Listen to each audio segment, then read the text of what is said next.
Hey there, everybody. I know that guy. That's Mr. Harrell at Murray Avenue School in front of the Snoil. And this is Mr. Harrell in his dining room wearing his Lower Moreland cap, but you can't really see his face. So turn the cap around so you can see the line instead. So, how's everybody doing? Yeah, so we're getting used to distance learning and everything. So, this is just a quick video to help get you oriented as parents. Back in September, you came into my classroom and we talked about how the classroom generally runs. So, here's how our virtual classroom is kind of running right now.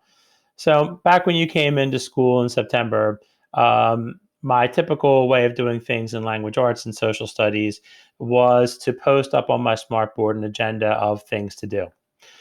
So we have our list of things that we're going to work our way through in class. And this was actually the last day that we were in school, March the 12th. And this is what we were working on in language arts, the memoir, which we just concluded and turned in on Monday of this week, the memoir. And in social studies, we were just wrapping up module 8. We are working our way through module 9 right now in ancient Greece. And so again, so this is, is our standard way of doing things where students would come in and the agenda for the day would be posted. And then we would work our way through those in class. So here's how that works in here. So in language arts class, I have two language arts classes, but they're working on the same things at the same time. I have a 1-2 and a 6-7. And so you see here, this is essentially the same thing. Here are the steps of things that we're going to work on in class. Just to orient you a little bit with Google Classroom, if you're not that familiar, you get these different views here. By and large, the kids like the stream because things come in the order that they come in. I much prefer classwork because there's an order to it. So I've arranged it so that my first heading is distance learning. And then you can see that I've scheduled tomorrow's work to pop up. At 7 a.m. tomorrow. It's supposed to be posted by 8, so I try to post it by 7. And so this was our agenda for today's class. So in this assignment here, so these are the steps, and then most of the time in the assignment, anything that the students need to perform that assignment is also linked here. There's a lot of things here because we have a review for the grammar test here. We have our read aloud. We have the audio files for the chapters that they're reading in Tuck Everlasting. This is the link to the Tuck Everlasting. And this is a video explaining yesterday's work to the students. So that's the work that you see here. So that's how that works. If I click on that, it kind of tucks it away under the heading here of distance learning. But then all I have to do is tap on it and it opens up. And then if I scroll a little bit, I can see these.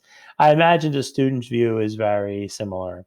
If you click on stream, things are just a little bit different. Kids can post things and then I answer them back. I posted a note because there was a little problem with the Tuck reading, which students pointed out to me, and I was able to get that straightened out. Kids ask me questions, I can answer the questions. It's not that there's no utility to the stream view. It's just a little bit more social media-ish, and it like throws different things up at the top, and sometimes you got to scroll down a little bit. Here's our classwork for the day, and then the things that went with it. So they're here too. I guess like the type A personality in me likes this one better. Here's what it looks like in social studies. I have two social studies classes as well, third and fourth period. So third period met on April 22nd, fourth period is meeting on April 23rd. So this was the work on April 22nd. So here again, you see the order of the things to be done. This looks like a lot of things, but actually 4, 5, and 6 are actually a part of number 3. So it's actually, I just broke it down a little bit.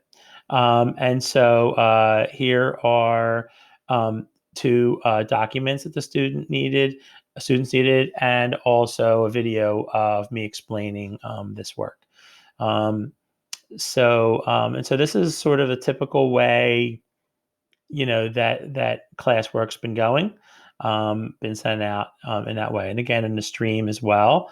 Third period has earned donuts through the Pennies for Patients drive, I believe it's called.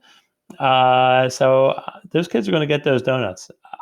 It doesn't matter. Whenever we get back to school, I don't care when it is, these kids are getting donuts. I'm gonna make sure of it. So they already got their candy.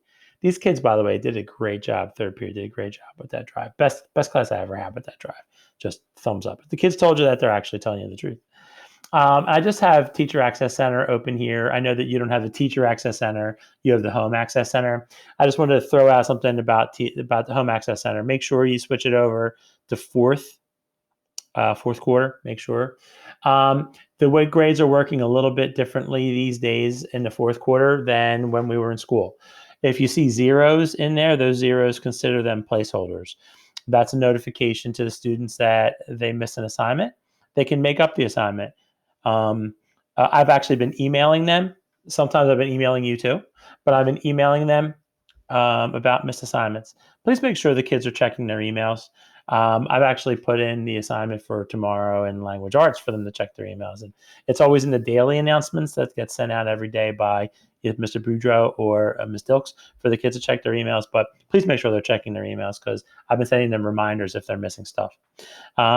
So that they don't have to look in the Home Access Center and then see that they're missing stuff and they'll be like, oh, I have a zero.